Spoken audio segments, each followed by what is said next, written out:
আসসালামু আলাইকুম everyone, welcome to Sinhaz mini kitchen. আজ আমি আপনাদের সাথে শেয়ার করব স্পেশালভাবে গরুর কলিজা ভুনা।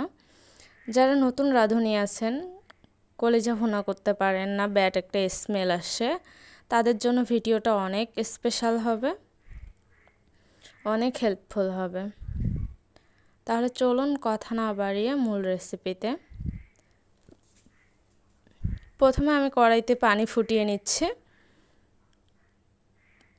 পানিটা যখন ফুটে আসবে তখন আগের থেকে আমি কেটে রেখে কলিজাগুলো আমি একটু কলিজাগুলোকে বড় বড় পিস করে দিয়েছি। এক এক করে সব কলিজা দিয়ে নিব পানিতে, দিয়ে কলিজাটাকে একটু 5-7 মিনিটের মতো সেদ্ধ করে নিতে হবে। কলিজার ভিতরে যে একটা ময়লা থাকে, সে ময়লাটা একাই বের হয়ে আসবে। আমি 5-7 মিনিট ফুটিয়ে নিচ্ছি, আপনারা এভাবে 5-7 মিনিট ফুটিয়ে নেবেন। তারপর আমি কলিজাটাকে একটু ছোট ছোট পিস করে কেটে নিয়েছি। কেউ চাইলে বড় বড় পিস করতে পারেন, তবে কলিজাটা ছোট ছোট পিস করলেই খেতে বেশি মজা লাগে। আর কলিজার উপরে যে পাতলা একটা আবরণ থাকে, আপনারা সেটা তুলে দিবেন, না হলে কলিজা শক্ত হয়ে যাবে রান্না করার পরে।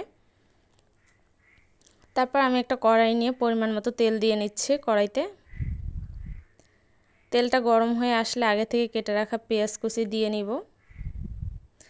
পেঁয়াজটাকে আমি হালকা নেড়ে চেড়ে সফট করে নিব। আমি অতিরিক্ত ভাজবো না পেঁয়াজটা, যাতে ব্রাউন বা লালচে কালার না হয়। আমি জাস্ট সফট করে নিব একটু। আমার পেঁয়াজটা সফট হয়ে আসছে। এখন আমি এক এক করে সব ধরনের বাটা মশলা দিয়ে নিব। প্রথমে আমি রসুন বাটা দিয়ে নিচ্ছি, তারপর জিরা এবং আদা দুইটা আমি একসাথে পেস্ট করে নিয়েছি, সেই দুটো দিয়ে ভালো করে একটু মশলাটাকে ভেজে নিতে হবে, যেন মশলার কোনো কাঁচা গন্ধ না থাকে। আমি 2-4 মিনিট একটু ভেজে নিয়েছি মশলাটাকে। অতিরিক্ত ভাজতে যাবেন না, 2-1 মিনিট ভাজলেই মশলার কাঁচা গন্ধটা চলে যাবে।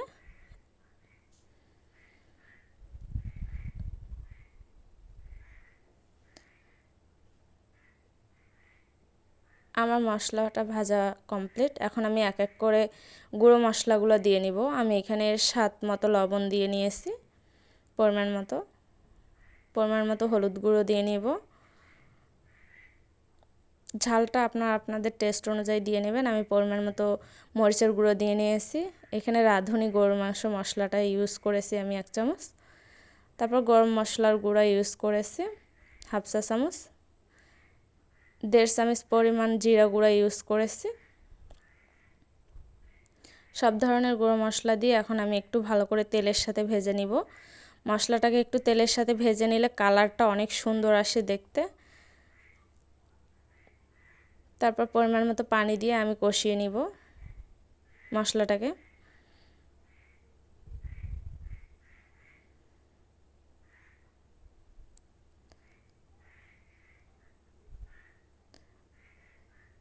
যখন মশলা থেকে এরকম তেল ছেড়ে আসবে, তখন বুঝবেন না আপনাদের মশলা কষানো ডান। এখন আগে থেকে কেটে রাখা কলিজাগুলো দিয়ে নিতে হবে। আমি এখানে সম্পূর্ণ কলিজা দিয়ে নিচ্ছি, দিয়ে আমি মশলার সাথে ভালো করে নেড়ে নিচ্ছি, ভালো করে একটু মিশিয়ে নিতে হবে। আপনারা যারা কলিজা রান্না করতে পারেন না, কলিজা রান্না করলে ব্যাড একটা স্মেল আসে, আপনারা চাইলে এভাবে একবার কলিজা রান্না করে দেখতে পারেন। আপনাদের কখনো আর কলিজার থেকে ব্যাড স্মেল আসবে না। যারা খেতে পারেন না, তারাও অনেক সুস্বাদুভাবে খেয়ে নিতে পারবেন।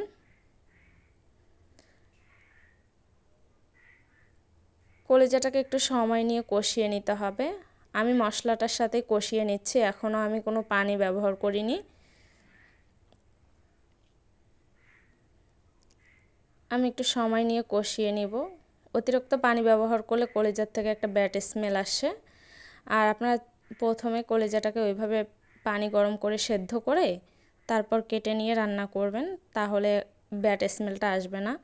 আর যদি কেউ ডিরেক্ট কেটে রান্না করেন, তাহলে কিন্তু ভিতরে যে ময়লাটা থাকে ওইটার জন্য একটা ব্যাড স্মেল আসে।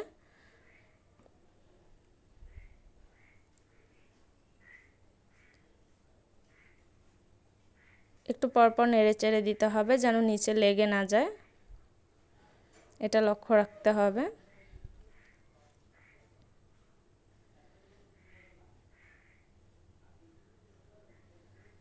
আর আপনারা সবসময় কলিজাতে একটু গরম পানি ব্যবহার করার চেষ্টা করবেন, ঠান্ডা পানি ব্যবহার করবেন না।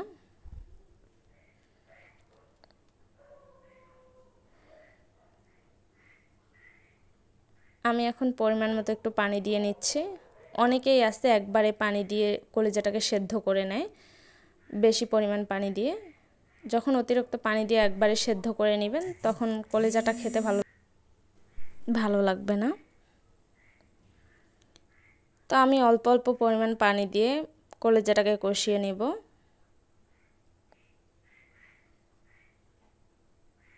আমার পানিটা শুকিয়ে আসছে, এখন আমি আবারও কলিজাটাকে কষিয়ে নিব। আপনার কলিজার টেস্ট আসবে আপনার কষানোর উপরে। কেউ চাইলেই পানি দিয়ে দিয়ে যে রান্না করেন সেভাবে রান্না করলে কিন্তু কখনোই এই টেস্টটা আপনি পাবেন না। আমার রেসিপি হুবহু ফলো করে আপনি রান্না করলে আপনার কলিজা ভুনাটা খেতে দুর্দান্ত মজা হবে, অসাধারণ একটা রেসিপি হবে। যে একবার খাবে সে আপনার কাছে রেসিপিটা জানতে চাবে। আমি আবারও পানিটাকে শুকিয়ে নিয়ে কষিয়ে নিচ্ছি, নিয়ে আবার পরিমাণ মতো পানি দিয়ে কষিয়ে নিব।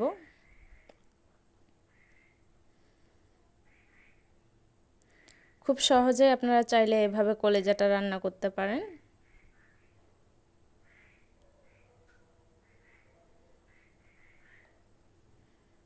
এভাবে রান্না করলে আপনার কলিজা ভুনার ফ্যান হয়ে যাবে মানুষ।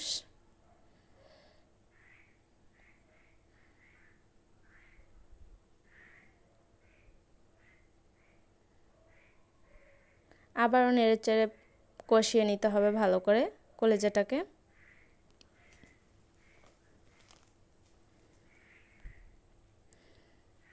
এখন আমি পরিমাণ মতো পানি দিয়ে দিব একটা গ্রেভির জন্য। আমি আজকের কলিজাটাকে একটু গ্রেভি গ্রেভি রাখবো।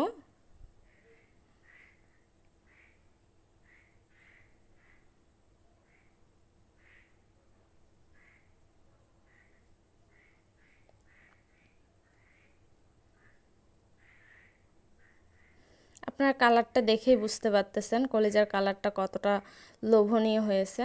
এখন আমি পরিমাণ মতো জিরে গুঁড়ো দিয়ে নিব আমার রান্না শেষের দিক। এখন জিরে গুঁড়োটা দিয়ে একটু ভালো করে মিশিয়ে নিতে হবে।